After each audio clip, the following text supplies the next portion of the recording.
Shalom. First off, I want to give all praise, honor, and glory unto Yahweh, Bahashem, Yahweh Shai, Baharach HaKadosh. I want to give double honors to the apostles, elders, and bishops of GMS who have taught us this word and teach us this word today. And I want to give a salutation unto the elect of the nation of Israel. This is the brother Yatazak with the GMS Nebraska camp. And in this lesson, I want to get into how the end of all things is at hand. And with the end of all things being at hand, what that means for us, what that should, ignite in our spirit. Now we read in 1 Peter chapter 4, verse 7, it says, "But the end of all things is at hand. Be ye therefore sober and watch unto prayer." Now, first off, how do we know that the end of all things is at hand? How do we know that this applies to us, that this is relevant to us? Well, the scriptures tell us that. Let's go to 2nd Esdras chapter 9, verse 5.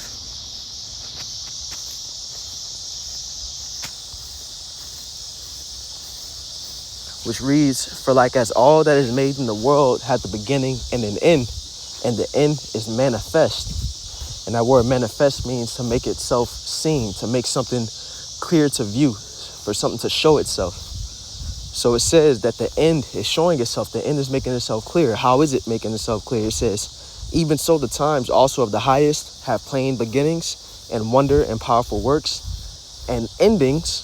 We are at the end. It says in endings and effects and signs. What are those signs that it shows? It's the prophecies. Because the scriptures tell us the certain things that would be happening before the Lord comes back, before the time of salvation comes, before the coming destruction. As a matter of fact, when we go to 2nd Esdras 9 and verse 2 or verse 1, it says, "He answered me then and said, Measure thou the time diligently in itself." And how do we measure the time? Well, these scriptures are our measuring stick to know what times we're in. The scriptures give us a prophetic timeline to know how close we are to, certain things. It says, "And when thou seest part of the signs past, which I have told thee before, then shalt thou understand that it is the very same time wherein the highest will begin to visit the world which he made."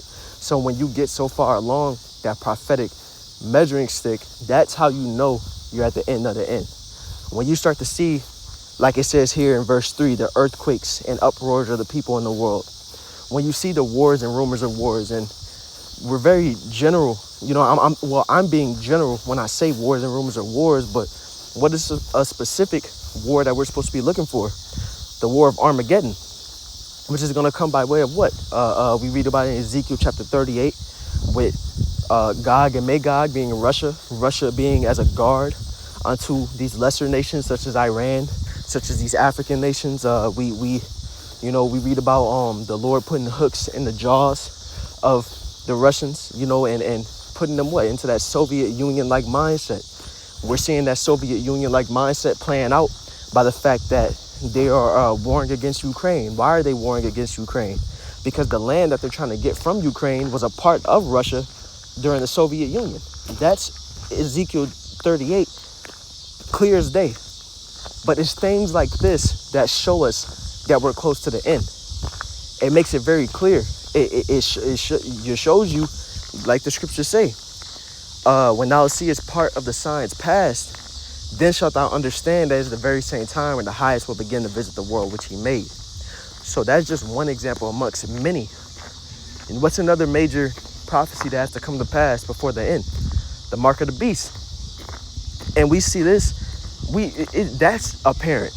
You already got people getting MOTB implants.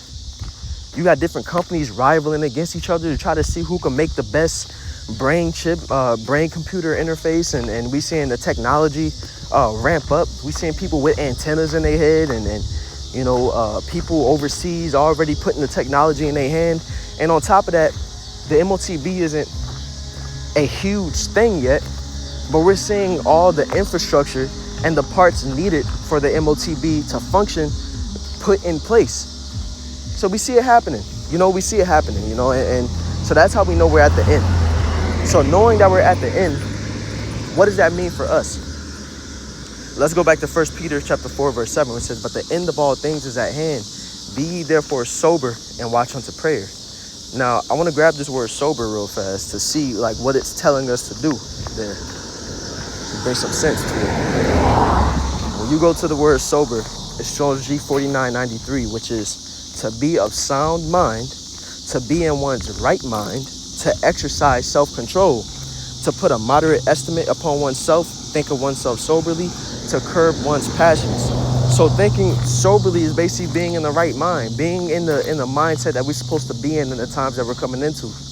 And that's what the end of this walk is going to be all about. It's going to be about mindset. It's going to be about, have we been investing our time, our energy?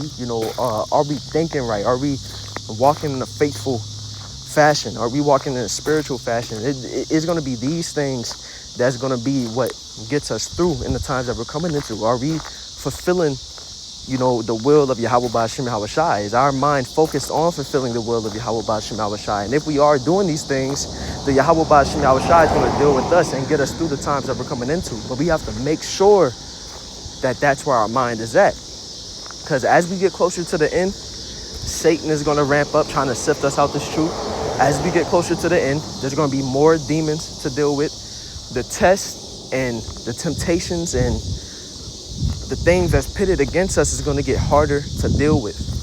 As you get close, as you get further into a game, not to compare this life and this truth to a game, because it's not no game, but this is just an analogy I use because I play video games. Once you get so far along in that game, the enemies start to get more difficult. You can't just do the same type of combos that you did at the beginning. You can't use the same type of inventory that you had at the beginning. What you gotta do, you have to upgrade your character so that once you get further along in that game, the enemies and the different things that you deal with toward the end, you're equipped to deal with it. But if you're going through the game just being the same person that you was when you first started, you ain't upgraded none of your equipment, you ain't upgraded none of your armor, you ain't learned no new moves, and you trying to fight, the last bosses with the same build that you had at the beginning, you gonna lose. You gonna be stuck. You ain't gonna be able to progress. And this is the mindset that we have to have, in these times, because as the left hand side is ramping up and increasing, we have to increase on the right hand side. We have to become stronger in the faith, stronger in the spirit. We too late to be losing to the flesh more than we're feeding into the spirit. So that's why it says, but the end of all things is at hand. Be ye therefore sober and watch unto prayer. And prayer is going to be prayer is very important. And prayer is going to be, paramount within these times of the end when, we don't know how we going to eat, when we don't know, when we don't know. Because there's going to be times where we ain't going to know what's next. We ain't going to know where to go, but we're going to have to be led by the spirit and power of Yahweh Ba'ashem Yahweh Shai. And we have to pray that the Lord deals with us in that fashion. We got to pray that the Lord, puts his protection upon us, that he delivers us from, the evils that are soon to come. Because prayer is a very, prayer and following up prayer by action is very important in showing your faith toward the Lord. So the thing is, you can't just pray and then expect it to just fall into your lap. I remember one of the elder brothers in my camp showed me a clip from, I can't remember if it was Bruce Almighty or Evan Almighty. I think it was the one with Jim Carrey. But basically, Morgan Freeman, he was the actor for the Most High in that movie. And he was talking about prayer. And he was like, when people pray for, more courage, the Lord don't just give it to them. He puts them in situations that their courage can be built up. And that applies for everything. So when we pray, we have to show the Lord that we want what we prayed for. And that shows a level of faith. Because the scriptures say in James chapter 2, verse 14, what doth it profit, my brethren, Though a man say he have faith and have not works, can faith save him? So when you pray for something, that's you, okay. To pray to Yahweh Ba'ashim Yahweh Shai in the first place is a faithful thing. But when you put works behind what you pray for, that shows the Lord that you really want it. That you really do want his protection. That you really ain't just trying to leech, you know. But now, you know, knowing that the end of all things is at hand, you know, what like I mentioned before, the different prophecies are going to be showing themselves, showing that we're at the end. What is something major that we're seeing right now? Martial law. Trump is sending the National Guard state by state. With 19 states in now. And what Trump is going to do is that he's going to send the National Guard nationwide to go to all the neighborhoods, all the cities that he needs them to go. And who do you think Trump is coming after first and foremost? He's coming after the nation of Israel, the Negroes, Latinos, and Native Americans. This is Jacob's trouble playing out.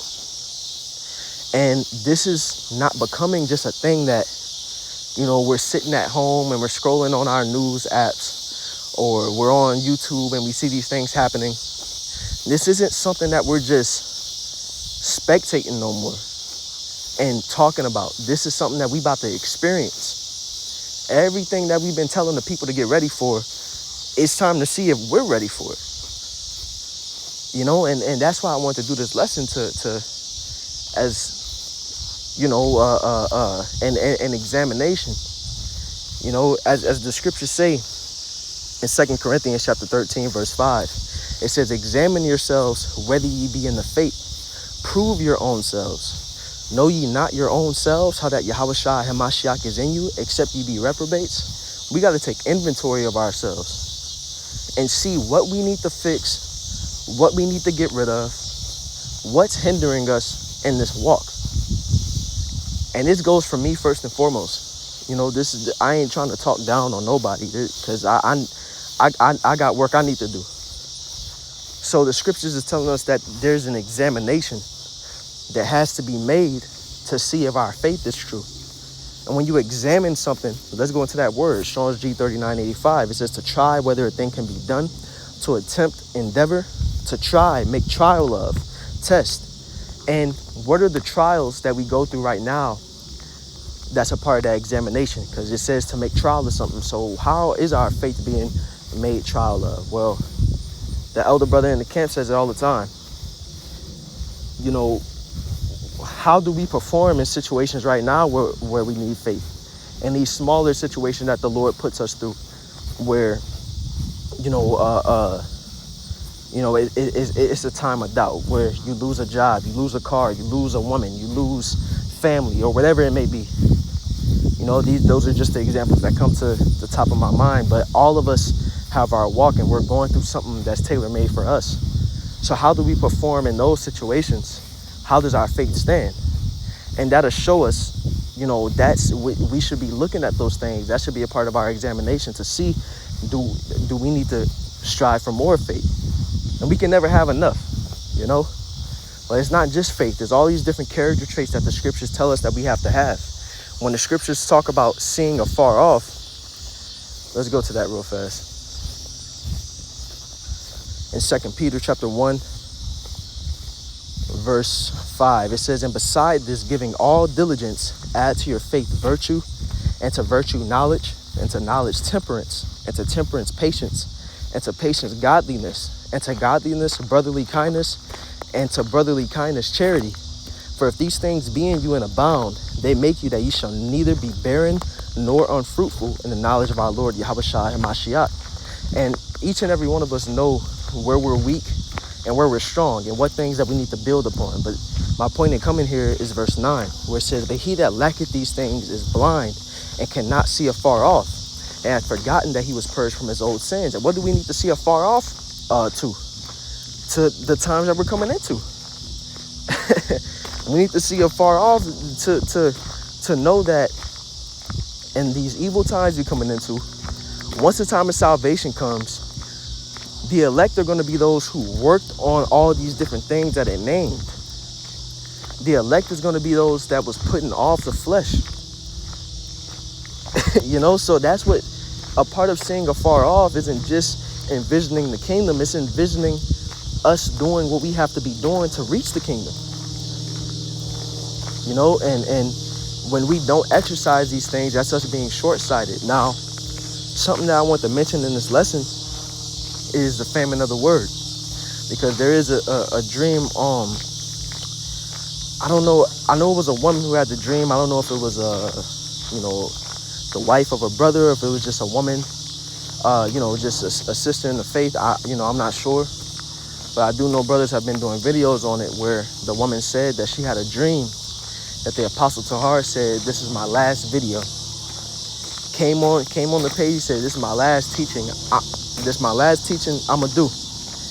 And through the Spirit, that's a dream of the famine of the word, because that's going to happen. There's going to be a time where we ain't going to be doing videos no more, where we ain't going to be going out on the highways no more, and that's looking to be very close with these National Guard deployments, going city to city, and it's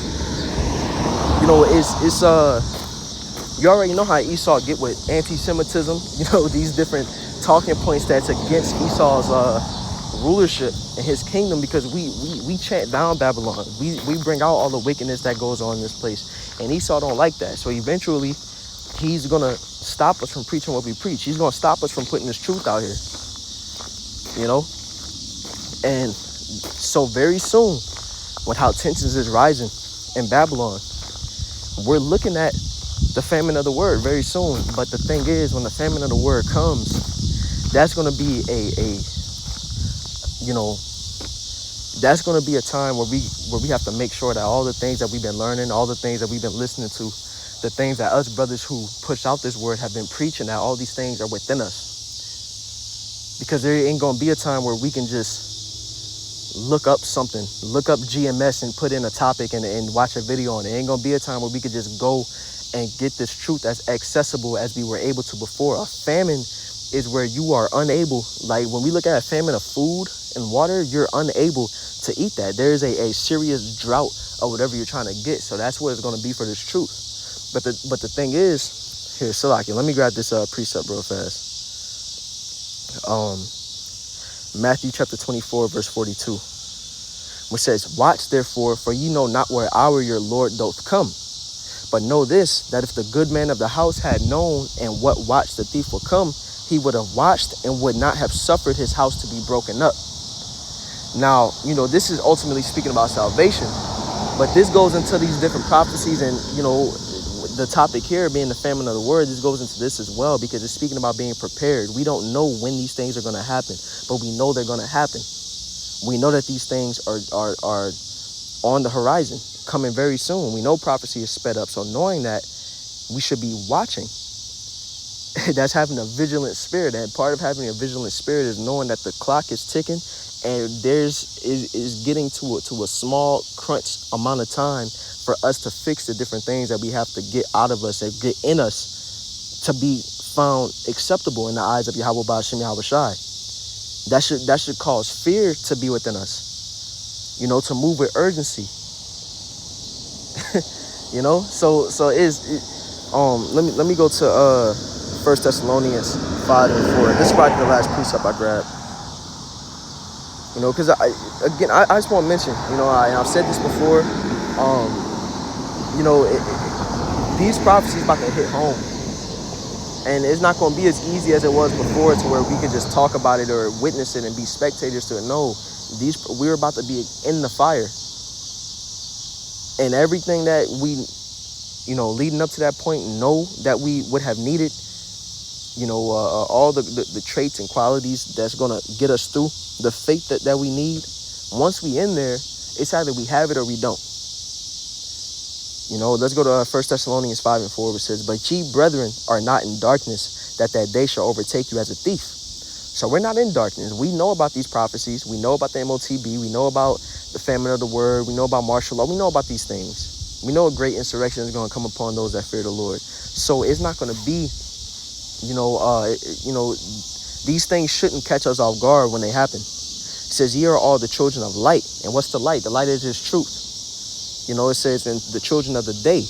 We are not of the night nor of darkness," which is that being in the night, being in darkness is basically being without the truth. You're oblivious. You don't know what's going on. So knowing that we're in the light, knowing that we're children of the day, what does it say? Therefore, let us not sleep as do others, but let us watch and be sober. Because just because we have this truth don't mean that we can't be operating as if we don't have it. The flesh take over at times. We don't do right all the time. So that's why it's telling us, even though you're children of the light, even though you're children of the day, therefore let us not sleep as do others, but let us watch and be sober. Now I want to grab this word sleep because this definition, it has something very important in there. Strong's G2518. To fall asleep, drop off to sleep, to sleep normally. Let's go to the metaphor. To yield to sloth and sin, which is basically to yield to something. You're basically saying, I give up, you got it. And we always have to fight that lazy spirit in us, that sinful spirit in us, that carnal man that's within us. We have to continue to fight that. And when we yield to it, that's us giving up the ghost. We like, man, I don't want to fight no more. I don't want to put up, it's too much to fight. Nah, we have to continue to strive for the truth unto death. Now, this is why I want to grab this for. It says to be indifferent to one's salvation. Now, if we were asked by someone, are you indifferent to your salvation? Do you really want to be saved? Of course, we're going to answer, yes, I want to be saved. Yes, I want Yahweh Bashim Yahweh Shah to have my back. Yes, I want to make it out of this coming destruction. But that indifference to our salvation, it doesn't show through words, it shows through our actions. And if we're not putting forth the things that the scriptures clearly tell us that we have to be doing, if we're not in the mindset that we clearly have to be in for us to be saved, for us to be found and favored by the Lord, then we're being indifferent. We're being lazy. We're ignoring, the certain things that we have to fix about ourselves. So we can be in a slothful, sleeping mindset when we become indifferent to our salvation. When we, be like, I didn't read today, but it's all good. I'll get to it later. The Lord knows I was busy. That's being indifferent to your salvation. When you forget to pray, and forgetting to pray in general is being indifferent to your salvation, because we should be praying without ceasing. When we start treating this truth however we want to, start cutting corners, that's being indifferent to our salvation. It says, therefore let us not sleep as do others, but let us watch and be sober. So being alert, being clear-headed. Just want to make this lesson real fast. Hey, the time is short. And seeing, I know we hear these prophecies all the time. We hear these lessons from the brothers all the time. We see these things in the news all the time. But that doesn't mean that we should start to get indifferent toward it or apathetic toward these things going on. Our spirit should be alive right now more than ever, because we're closest to the end than we've ever been before. So with that, what does that mean for us? So Lord willing, this lesson was edifying. Once again, I want to give all praise, honor, and glory unto Yahweh, Bahashem, Yahweh Shai, Bahawah Karkadash. I want to give double honors to the apostles, elders, and bishops of GMS, and a salutation unto the elect. Shalom.